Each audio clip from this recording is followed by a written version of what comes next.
नमस्कार, मैं प्रेरणा और आज जिस मुद्दे पर हम बात करने जा रहे हैं वो है बिहार की राजनीतिक हलचलें। इसमें हमारे साथ बात करने के लिए युवा पत्रकार रविकांत भी जुड़े हैं, जिनसे हम बात करने वाले हैं कि आखिरकार नीतीश कुमार के चेहरे पर क्या भाजपा रिस्क लेगी, बिहार विधानसभा चुनाव में क्या कुछ होगा, उस पर बात करेंगे। रविकांत, आपका बहुत बहुत स्वागत है। बहुत बहुत धन्यवाद। अच्छा, अभी आपने जैसे हम आप बात कर रहे थे और एक मुद्दा निकलकर सामने आया कि नीतीश कुमार पर भाजपा क्यों रिस्क लेना चाहेगी, क्या लगता है आपको विधानसभा में क्या कुछ हो सकता है? जी बिल्कुल, 2025 का विधानसभा जैसे जैसे और नजदीक आ रहा है, नीतीश कुमार का कह सकते हैं कि बयानबाजी और बातचीत और असहजता विधानसभा में आज ही देखिए राबड़ी देवी के प्रति कैसे था कि किस प्रकार से तुम्हारा हस्बैंड ये वो, मतलब कि जो नीतीश कुमार की शैली नहीं हुआ करती थी। तो ये तो आम बातें हैं। फिर राष्ट्रीय गान के वक्त किस प्रकार से नीतीश कुमार असहज हुए, तो कहीं ना कहीं इस चेहरे पर अब यहाँ से और भी 2 सालों में जो उनका बयानबाजी रहा है, तो नीतीश कुमार के चेहरे पर अब यहाँ से ठीक है, आपने कहा स्टार्टिंग में कि नीतीश कुमार के चेहरे पर रिस्क लेना क्या सही रहेगा। अब ये प्रश्नवाचक चिन्ह ही खड़ा हो जाना, नीतीश कुमार के ऊपर प्रश्नवाचक चिन्ह खड़ा करता है। अब साथ ही बात यह है कि लोगों कई बार वोट राजद को हराने के लिए करते हैं, इसलिए भी नीतीश कुमार को इसमें बेनिफिट हो जाता है। तो यहाँ पर नीतीश कुमार सत्ता में आ जाते हैं। 5 और 10 ये 2 चुनाव तो अलग था, मगर 20 में था कि भाई बदलते बदलते नीतीश कुमार बच गए। यानी कि लोग समझ रहे थे कि लालू प्रसाद यादव को नहीं लाना चाह रहे थे। हालांकि 6% मतों का कटाव एनडीए के ही घटक दलों ने किया, तब भी ये सरकार में आ गया। अगर वो 6% जुड़ जाता तो 250 सीट पार कर जा सकता था, उस पर कोई संदेह नहीं था। मगर अभी नीतीश कुमार के चेहरे पर यहाँ से 2025 का विधानसभा यही मुख्यमंत्री रहेंगे। भाजपा इसलिए भी उसको कह सकते हैं कि अभी तक क्लियर नहीं किया है, उनके बेटे के कहने के बाद भी कि नीतीश कुमार के चेहरे पर तो जो निराशा का भाव और तेजस्वी में जो कह सकते हैं कि एक उष्मा वाला युवा वहां पर वो दिखते हैं। रविकांत, मैं थोड़ा सा आपको टोकना चाहूंगी। जैसा कि अभी आपने कहा कि नीतीश कुमार के बयानबाजियों की बात की जाए तो जिस तरीके से उनकी शैली वो नहीं रही है, अब जो है वो छवि भी थोड़ी सी खराब हो रही है बयानबाजियों को लेकर। लेकिन सबसे बड़ा सवाल ये है कि क्या नीतीश कुमार ने जो पिछले कई कार्य ऐसे किए हैं जो सराहनीय है, क्या उस पर ये भारी पड़ेगा, जैसा कि आपने अभी कहा है? बिल्कुल, लोग देखिए ये बात बोलते हैं कि नीतीश कुमार ने काम किया है, चाहे वह दोनों घटक दल हो, राजद हो, भाजपा हो, जब साथ जाती है तो नीतीश कुमार के साथ खूब तारीफ करती है, नीतीश ने ये किया वो किया। तो ये लोग आम तरीके से जानते हैं कि 5 के पहले जो नीतीश कुमार रिपीट करते हैं वो गलत नहीं करते हैं, मगर वो कई बार इतनी चीजें बोल जाते हैं जो उचित नहीं होता है। तो वह 5 के पहले का बिहार और अभी के बिहार की तुलना करेंगे तो आसमान जमीन का अंतर है। मगर उसमें नीतीश कुमार ने 1-2 साल में नहीं किया है, 20 साल तक लोगों ने चुनकर उनको भेजा है। तो इस प्रकार से वो बच नहीं सकते हैं। जो काम 5-10 साल में होना चाहिए था वो काम 20 साल वो लिए। तो भाई आपको जनता ने जिता कर भेजा है, इसलिए आप इस बात का भी ढिंढोरा नहीं पीट सकते हैं हमने काम किया, ये किया वो किया। अरे भाई जिता कर भी तो भेज रहा है आपको।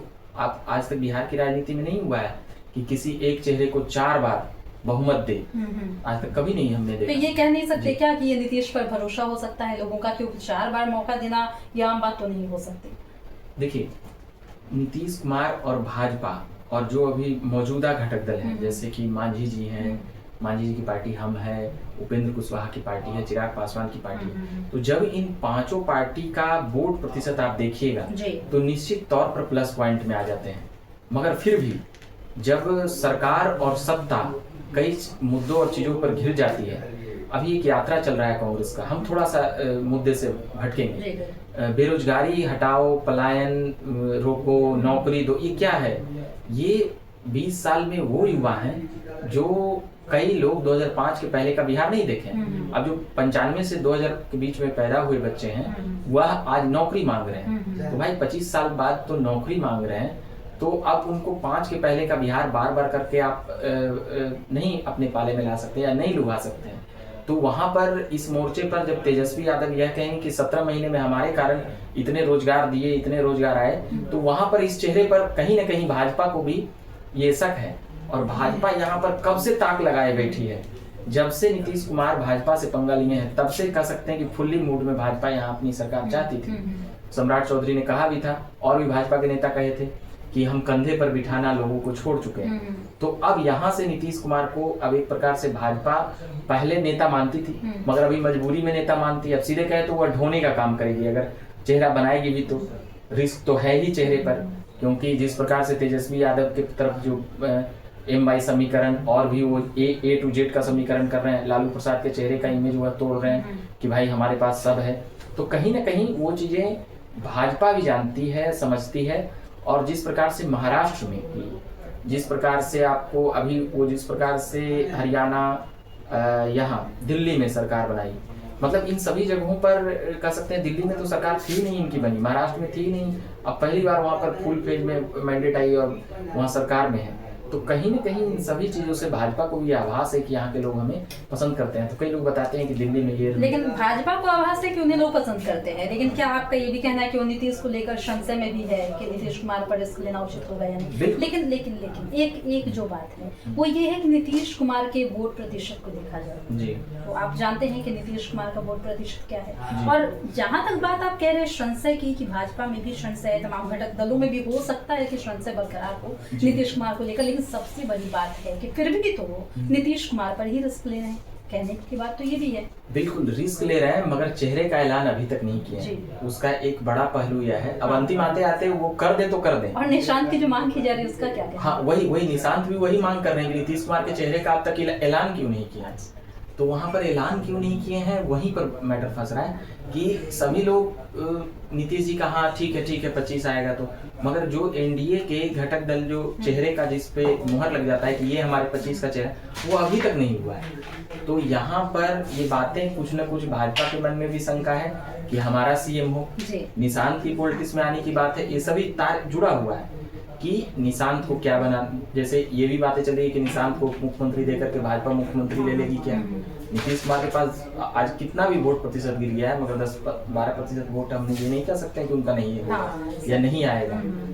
एक तो जाति पाति को भी नहीं पीछे छोड़ सकते हैं, और भी जो उन्होंने अति पिछड़ों दलितों के बीच के जो हक को सीधे तौर पर कलमबद्ध तरीके से वह पहुंचाने का काम किए, तो उन सभी चीजों का असर तो है समाज में, और उनका हर जाति में जो वोट बैंक है आप उसको नकार नहीं सकते हैं। अच्छा, एक छोटा सा सवाल और बनता है, सीट शेयरिंग को लेकर क्या लगता है, पिछले बार की तुलना में इस बार क्या फर्क महसूस किया जा सकता है, क्या लगता है?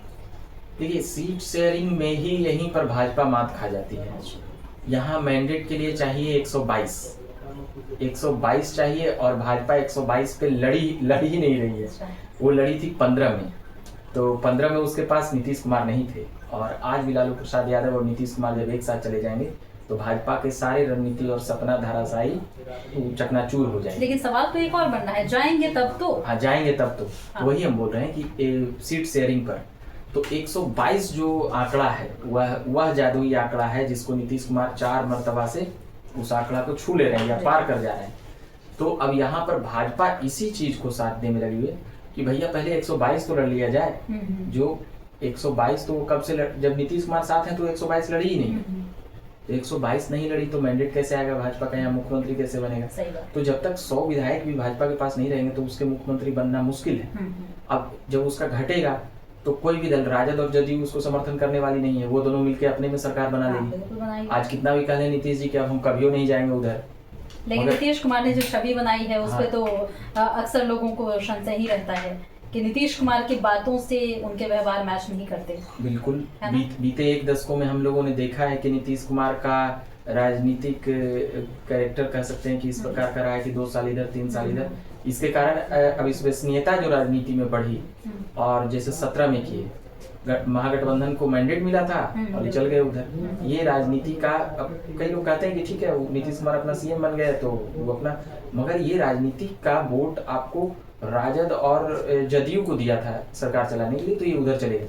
तो इस प्रकार उनका छवि खराब हुआ, और आज इस स्थिति में है कि जो इनका वोट बैंक और ज्यादा रहता, जो हम लोग बात कर रहे हैं 10, 12, 15 का, वो 25 और 30 का रहता, और एक और बड़े मानक होते, मगर बीते 1 दशकों में उनका इस प्रकार से अदला बदली, पलटू चाचा का नाम भी उनको मिल गया, कुर्सी कुमार, तो अब इस प्रकार का नाम मिल गया, तो कहीं ना कहीं नीतीश कुमार का छवि खराब हुआ। तभी आज हम लोग भी चर्चा कर रहे हैं कि क्या 25 में वह चेहरा रहेंगे, कहीं हम लोग भी जब से बड़ा हुए हैं तब से नीतीश कुमार को देख रहे हैं भाई शपथ लेते हुए। बिल्कुल। तो 8-9 बार शपथ भी इसी कारण से उनका हो गया है 9 बार। तो अब देखना ये है कि सीट शेयरिंग में 100-100 मतलब राजद जदयू सीट शेयरिंग में जदयू मानेगी नहीं, बिल्कुल नहीं, वो भाजपा से कम नहीं लेना चाहेगी, वो एक आध सीट ज्यादा ही कर लेगी। मगर अब उसी में 2 घटक दल और बढ़ गए हैं। चिराग पासवान तो एक है ही, हाँ, है। क्योंकि उनका 5 सांसद है, तो 6 बचे 30 सीट। वो तो उनका मालिकाना मतलब कुछ क्या कर सकते हैं वो, मतलब ये अगर सीटों के हिसाब से कहा कहिए जाए तो बिल्कुल हाँ, बना बनाया तो जी। 30 सीट तो किसी भी प्रकार से वो लेंगे, यहाँ पे ये बातें हैं। फिर हो गया आपका 12-12 सांसद है उनका, तो 12-12 सांसद है, एक मांझी जी भी हैं, एक सांसद वो खुद हैं, तो 6 को तो लिखित है भाई। मगर अब उसी के तहत आप चल जाइएगा, उधर चल जाइएगा, ये उपेंद्र कुशवाहा उनका सीट हार गए हैं, वो एक अलग रोज से उनको राज्यसभा दे के खुश किया गया, मैनेज किया गया, तो वो क्या मानेंगे क्या बिना एक अच्छा सीट लिए हुए? मांझी ये दावा करते हैं कि हम 40 सीट 30-40 का वो दावा कर देते हैं, तो इस प्रकार से हजारों सीट रहेगा तो कम हो जाएगा। मगर फिलहाल यही समझ में आ रहा है 100-100 और 25-30 देके मैनेज होंगे, कुछ उम्मीदवार इधर उधर करेंगे और बाकी 13 में ये मैनेज हो जाएंगे आपके उपेंद्र कुशवाहा और जीतन राम मांझी। उसी में एक मुकेश सहनी का नाम आ जाता है। मुकेश सहनी किधर है? मुकेश सहनी का है कि उनका अमित शाह से करीबी, अंदरूनी तौर पे सभी लोग जानते हैं कि अमित शाह से क्या उनका जिस प्रकार से वो भाजपा के लिए शुरुआती दौर में 14 में 13, 14, 15 में वह हेलीकॉप्टर उनके लिए दे दिया गया था, तो एक संबंध उनके साथ है। और 20 विधानसभा वो एनडीए के साथ लड़े थे, तो कहीं ना कहीं और मंत्री भी वो एनडीए के साथ ही रहते हुए थे, कहीं ना कहीं एक वह भी हैं, तो वो जब इधर आ जाएंगे तो और भी यहाँ पर परेशानी हो सकती है। तो देखा जाए रविकांत, तो वक्त तो काफी हो गया है और हमारा काफी ज्यादा इसी कारण से मुख्यमंत्री चेहरे को लेकर आपने कहा था, तो मुख्यमंत्री चेहरे को लेकर नीतीश कुमार पर बीजेपी को संशय है। मुख्यमंत्री वह चाहती है, यहाँ दिल्ली में इसकी खोज जारी है, कई नेताओं को बिहार से बुलाकर वहाँ टेस्ट भी लिया जा रहा है। ये एकदम मतलब इतने कम शब्दों में इसका एनालिसिस हो पाना लगभग ना के बराबर संभव है, लेकिन चलिए आज ये जो एनालिसिस रहा ये काफी बढ़िया रहा, जैसा कि आपका मंतव्य है कि ये चीजें हो सकती है आने वाले वक्त में। तो खैर, तो ये देखने वाली बात होगी विधानसभा चुनाव को लेकर जिस तरीके से लोगों में एक एक्साइटमेंट है, बहुत सारे प्रश्न है, बहुत सारी चीजें गतिविधियां बदल रही है, पार्टी इधर से उधर हो रहे हैं, पार्टी के तमाम वो नेता जो है वो भी संशय में है। तो ये देखने वाली बात होगी कि 2025 विधानसभा के पहले क्या कुछ बड़ा परिवर्तन होता है, क्या कुछ बड़ी घोषणा होती है। आपको ये वीडियो कैसा लगा है ये आप हमें जरूर बताएं कमेंट के माध्यम से, और ये हमें बताएं कि हमें किस टॉपिक पर और भी ज्यादा एनालिसिस देने की जरूरत है। फिलहाल इस वक्त की खबर में इतना ही, धन्यवाद।